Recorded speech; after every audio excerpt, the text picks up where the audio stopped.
Et nous retrouvons tout de suite notre envoyé très spécial, André Klopfenstein, en direct de Corée du Nord. André, bonjour.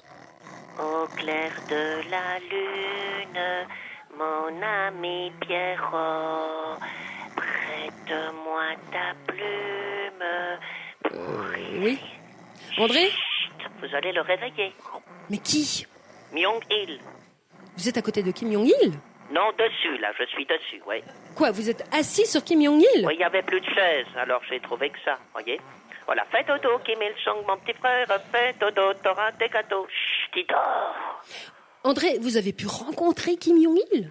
Ouais, bon, c'est pas du tout le type qu'on s'imagine, hein. Froid, impitoyable, fou, psychopathe, mégalo, sanguinaire. Pas du tout, c'est pire. Vous savez, c'est un type au demeurant très sympa, hein, quand il est aux soins intensifs. André, quelle est la position de Kim Jong-il par rapport à cette attaque ? Couché, là il est couché en ce moment, ouais. André, donc pour aller là-bas, il faut des visas, c'est très difficile. Comment avez-vous fait pour entrer en Corée du Nord ? Par la porte. Non, je plaisante, j'ai trouvé un système beaucoup plus simple. Alors racontez-nous. Alors donc je me suis scotché avec du double face sur un obus de 22 mm sud-coréen, voyez. Alors, vous voyez ces gros obus qui ressemblent à d'énormes suppositoires. Alors quand vous le prenez dans le postérieur, l'avantage c'est que vous n'avez plus jamais la grippe après, voyez. Ça c'est En plus, c'est pris en charge par les caisses de munitions, bien entendu. Ensuite, donc, j'ai fait un soldat sud-coréen. Hey, regarde là-bas, il y a Kim Il-sung qui se brosse les dents. Le gars, il se retourne parce qu'ils sont quand même assez cons, les soldats en général. Mais pas qu'en général, en capitaine aussi. Et donc, je me glisse dans le canon, je m'enfile un cognac et 2 boules caisses et boum, sur la Corée du Nord. Sans visa, nickel, quoi. Oui, bon. Ouais.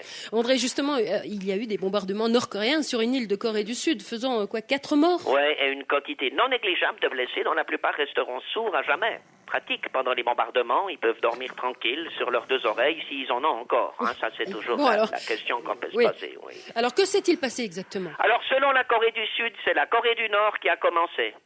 Ah bon, mais pourquoi ? Parce qu'il y a un Coréen du Sud qui a fait fuck à un Coréen du Nord. Puis après, ça a été l'escalade. Ouais, c'est ça, fuck ta mère, ta sœur est une grosse pute.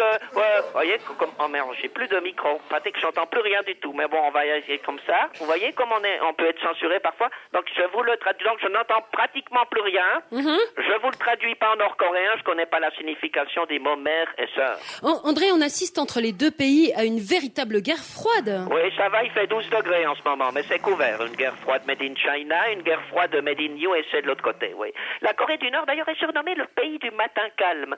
Chez nous, c'est le pays du matin orange, comme vous avez pu le constater dernièrement. Alors, André, on connaît très peu la Corée.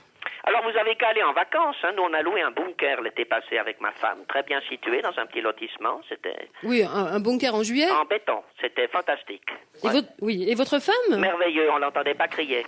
Oh, ça y arrive parfois la nuit quand je suis en forme.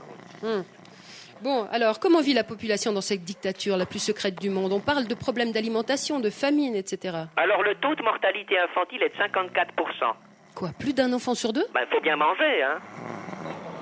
Attendez, vous entendez ? Il ne ronfle plus. Silence, il ne faut pas faire un bruit. C'était André Klopfenstein en direct du palais présidentiel à Pyongyang, à côté d'un Kim Jong-il profondément endormi et qu'il ne faut surtout pas réveiller pour la radio suisse romande. Ta gueule !